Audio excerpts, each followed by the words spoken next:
It seems like you could justify a wide variety of expenses for our children's education as a homeschooling family. Are there any ways we can take advantages that we haven't thought of? And are there ways we can get in trouble trying to take advantage?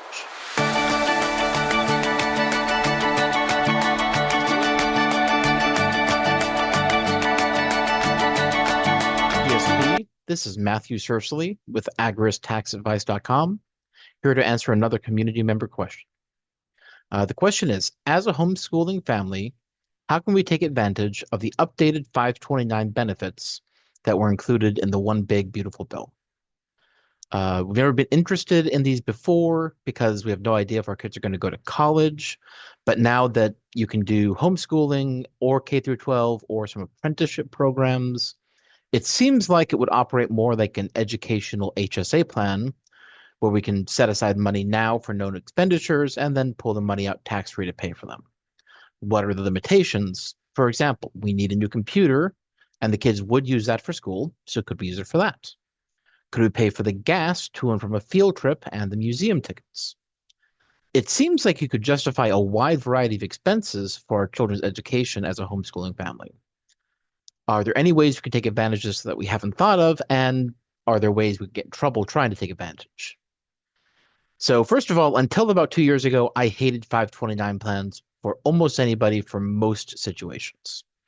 But a 529 plan is a tax advantage savings plan designed to encourage saving for educational expenses.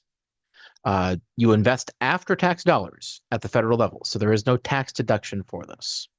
But the money grows tax-free in the account if you invest it, and if you use it for the qualified expenses, the withdrawals are tax-free too. The downside is if you take the money out for anything that's not a qualified expense, you pay a 10% penalty on it. And so like you got no deduction for going in and now you're paying a penalty for coming out. It's really kind of terrible. Um, First of all, it's really not something you should do before you take care of your own retirement.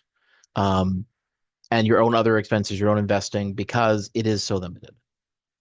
Now, one thing I do want to go into before I go any further, this is all a federal law perspective. There are some states that offer some pretty good income tax credits for their state. So particularly Indiana appears to say for up to $7,500 per year put into the plan, you get a 20% tax credit on your state taxes.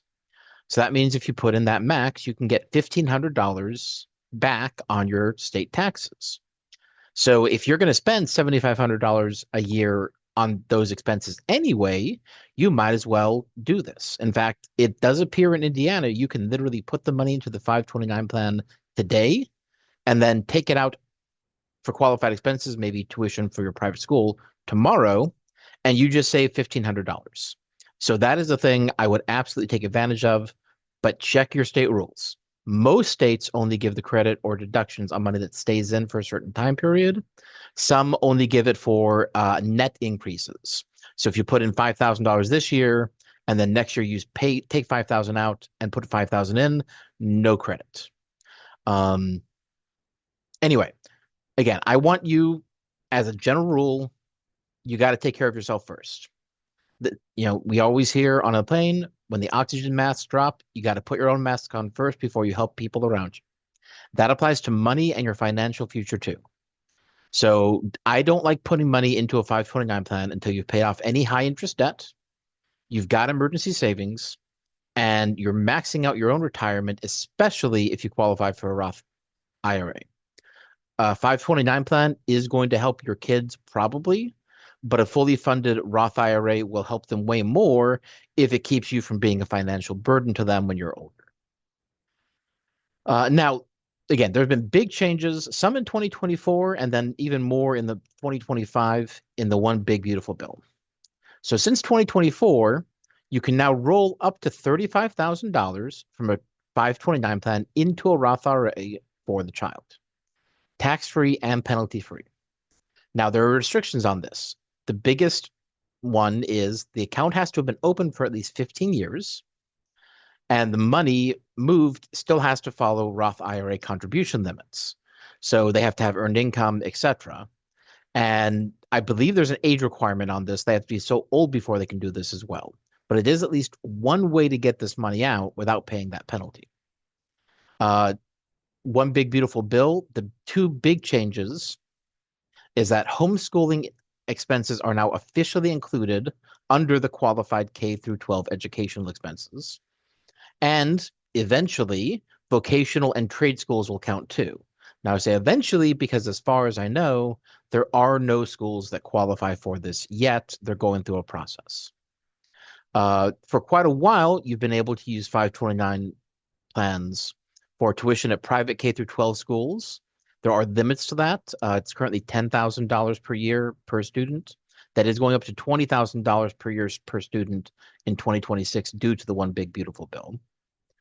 Um, and part of this, and you've always been able to do this, but it's easier now with the homeschooling. You can use this for books, supplies, and some equipment.